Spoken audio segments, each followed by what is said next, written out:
All right. Well, ladies and gentlemen, thank you for tuning in to an episode of the Black and White United show here on my YouTube channel. I'm your host, Andreas, and this is the first time I'm ever doing this. We are going live. I'm hoping that it works out, which would be nice. We've got a special guest with us today. We're going to discuss all things grand final related and do a little bit of a review of the season. But let's just, this man needs no introduction, but he's going to get one anyway. He was the heartthrob of early 2024. It was probably the greatest 4 episodes of Married at First Sight anybody's ever watched before. Ash, welcome to the Black and White United show. I'm sure that everybody at home, everyone watching the replay of this live is going to go wild for this, mate. But thank you for joining. I really appreciate it. Thanks for having me, mate. I'm a bit nervous since the first live you've ever done. I don't know about heartthrob, but yeah, thanks for saying that. Glad to be here. No, thank you very much, mates. How's life treating you after the show? Let's just cut straight to it. Yeah, life's very good. As you said, it was a pretty crazy experience. I wasn't on there that long, but it was pretty wild. But after it, life's been pretty good. Everyone's been nice to me, so no complaints here. There's been no spirits. Anyone that watched the show would know what I'm talking about there.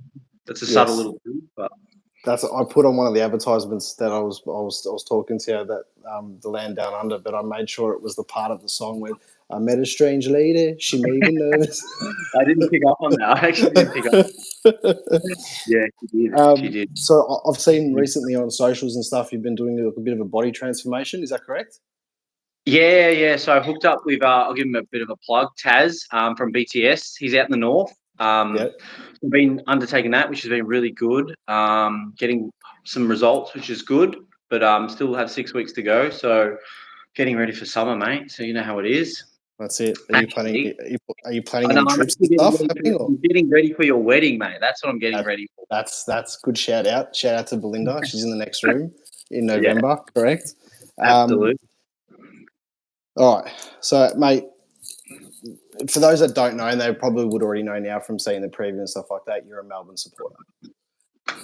Tell me what happened to the D's. Yeah, fanatic. I think it was just a series of things that just unravelled. What happened? That's a good question. I can't get my head around what happened. I think it was a combination of losing Brayshaw at the start of the year, and poor list management, and poor coaching. Like, we just haven't obviously got the coaching structure right. Like, we've had a good list for 4 years. We should have won another flag, but we didn't. But hopefully now, like with the external review happening, there's going to be some big changes. Like, I'm not holding my breath, but I'm hoping that, there will be some big changes. But, yeah, it was a shocking year. It's probably one of the worst years I've had as a Melbourne supporter. I found that, like, and this is very similar to, like, us, like, after the 2010 flag. Like, we had a couple of years leading up, like 2007. Like, I know we're going back now, but I found it was a very similar ride. Like 2007, we just lost the prelim, and I found that very close to your 2018 season when you guys lost the West Coast. And then, even though, like, there's a different result that day, like, I still felt like it was like the season was similar. And then 2008 didn't work out. 9, we got close again. And then 10, it just happened. And I felt like for Use 21, like, it just happened. Like, everything clicked. It just clicked, yeah.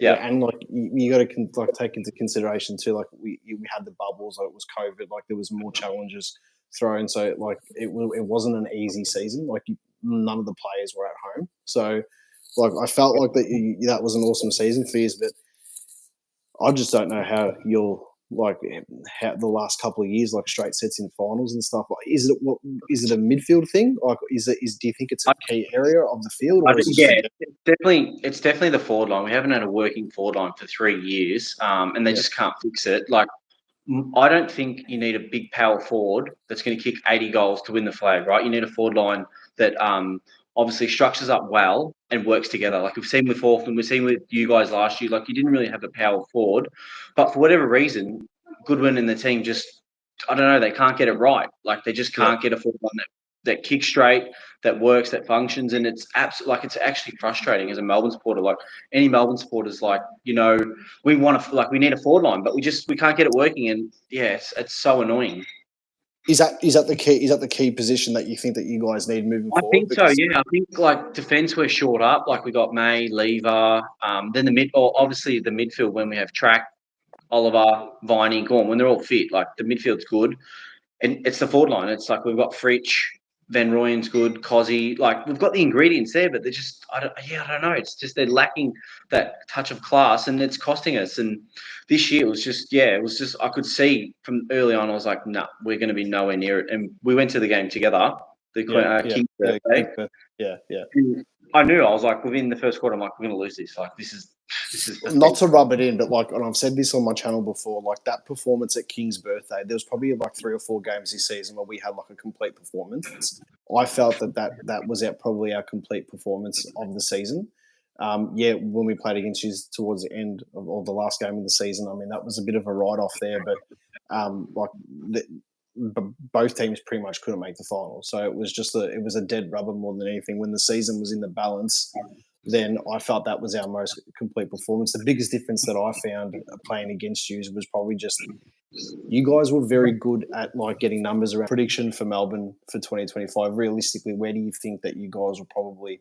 I know it's early days and the season hasn't even finished yet, but like, what are you aiming for? Yeah, this is going to sound crazy, but I'm pretty positive. But that's just everyone I don't know. else. Growing up, I think with the wheels turning and the external review and Petrarca coming back, fit, firing, Oliver, fit, firing, full preseason, I think we'll play finals. I'll just say that. I think we'll play finals.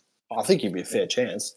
I don't think I don't know if your premiership window is as open as it was probably I don't think it is 2 years ago. You just never know. And obviously, with like trade week coming up, you pluck a few players here and there, like you can fill some holes, and anything's possible. Hawthorn did it, like when Ginnivan, Chol, like, and they played the semi-final, so anything's possible. That's it. Well, let's. My prediction for Melbourne next season is if you click the potential like for top 4, top 6 is 110% there if everything clicks. But if there's another missing link in the chain, like I can see it going like swinging down like heavily. Sure. But I think after this year and the shit that's going on, I don't think you guys will let it get to that level. I mean, don't forget we had an external review in 21 and we won a flag 2 years later. So anything's possible. And then we actually had a review in 2016, 2017, and we played in the grand final and we missed the premiership by half a kick. You know what I mean? So a couple of years later. So those reviews aren't a bad thing to happen. So, but there's a big game on the weekend. Huge game. Absolutely, huge game. And we're not there, unfortunately. But no,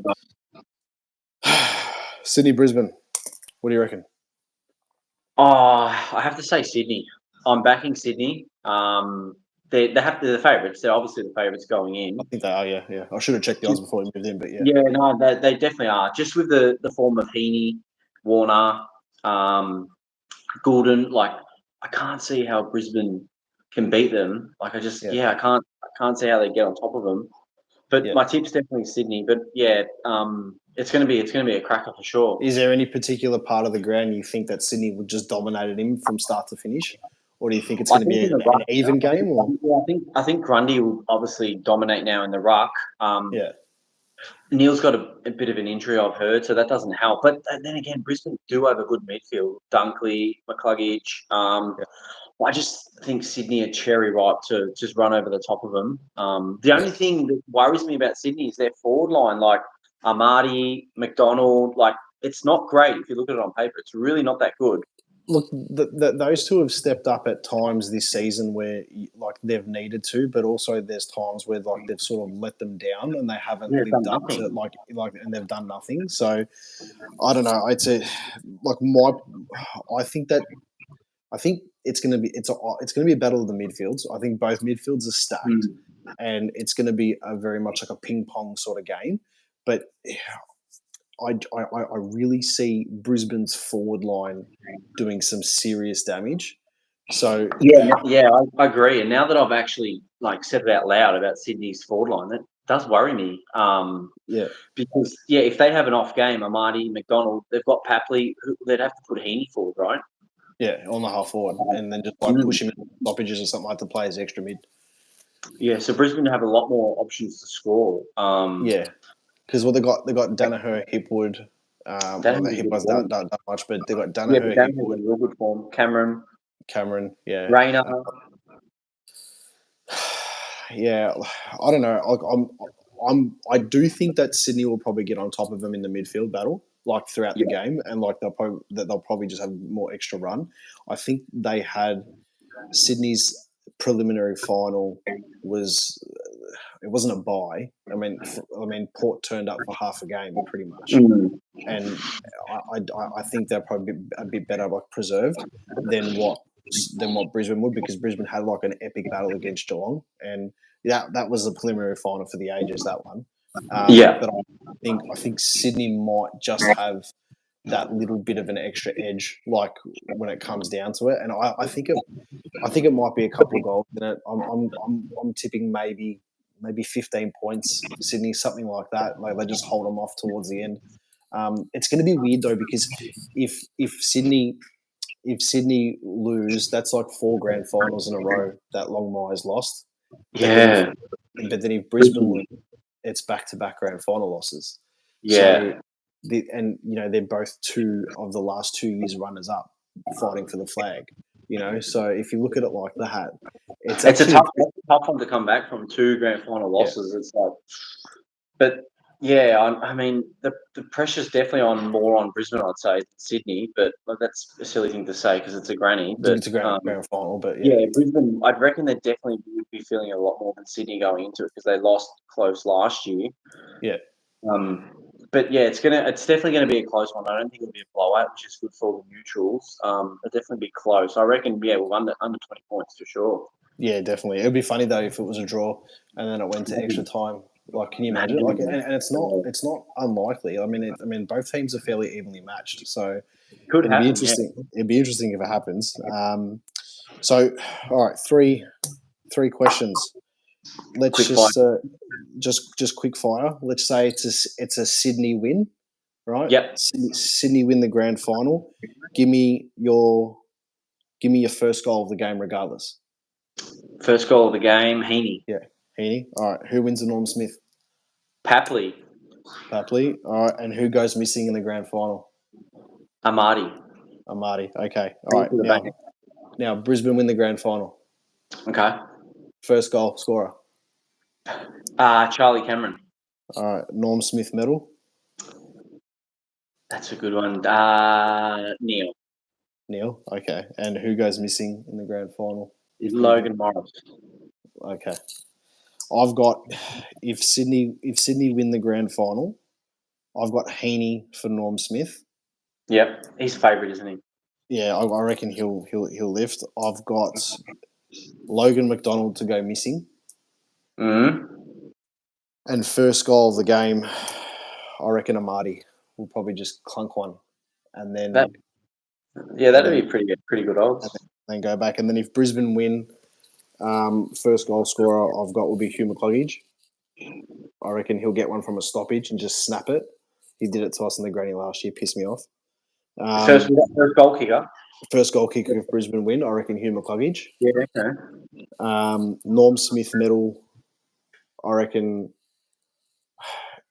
From the Brisbane side, like I still think Heaney will win the medal, but from the Brisbane side, if they win, I can see very similar game style to Bobby Hill last year. I reckon Charlie Cameron can potentially kick 5 goals in this grand final. That's why I said Papley, because it's the small forwards in my head. Yeah, I think it's going to be like a real crummy game, like the content on the ground.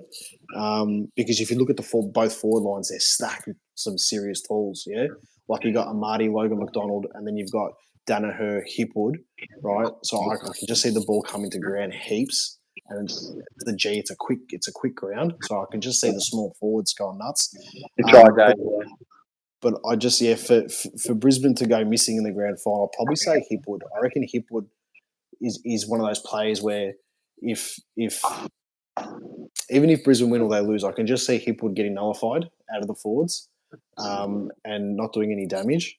But who knows, man? So it'd be interesting to see how Harris Andrews plays as well, considering that he barely got a touch for 3 quarters in the grand final last year. Yeah, no, I reckon I reckon he'll play good. Are Yeah. you I reckon he'll play on Armani or probably McDonald maybe. But that could be a sneaky for the norm. If he takes 10, 12 marks, but has any centre half back ever won a norm? I don't know. No, not Maybe really. Lake. Did Brian Lake win one? The Hawks? Yeah, 20. I don't know. I think he did win it. Yeah, I think he did. I think he won it. I think he won it 2015 against West Coast. Yeah, I think he did too. Yeah, he did that smother, like he touched. Yeah, and the game was already won. Yeah. So tell me, that's the footy stuff out of the way before we wrap it up. Okay. What's the go for 2025? What have you got planned? To be honest, not much. Just work, footy. Obviously, having footy back. Not a hell of a lot, to be completely honest. I would love to say I have some big plans, but not yet. But that's not to say nothing won't pop up. I'm sure it will. But yeah, just playing my cards. Have you been invited to do like any podcasts or anything like that still, or not yet? No, not for a while. So I appreciate the invite. Appreciate the invite. It has died down a bit, but I do love to talk footy, so I'm always happy to come on a footy podcast and chat footy. That's good, man. Well, for those of you that don't know, Ash and I have been mates since we were fucking babies. Like, I think it'd be remiss if we don't tell the story of our first goal. Yeah, look, I had it written down on the bottom there that there's probably no more iconic moment in football than this one. So set the scene. Set the scene. So it was a cold 8:30 a.m. morning in June. Goosebumps. In 1998. We played against Laylaw Stars at their ground. And I don't know if people know much about the Laylaw Stars old ground, but it was down the far end, so facing more towards like the Mill Park, Dalton Road side of the ground. There was a cliff behind the goals. The ball came. So my one was the ball came down and it bounced pretty much in the goal square, and I just got it and I just threw my foot and it just tipped the top of my footy boot and it's rolled over.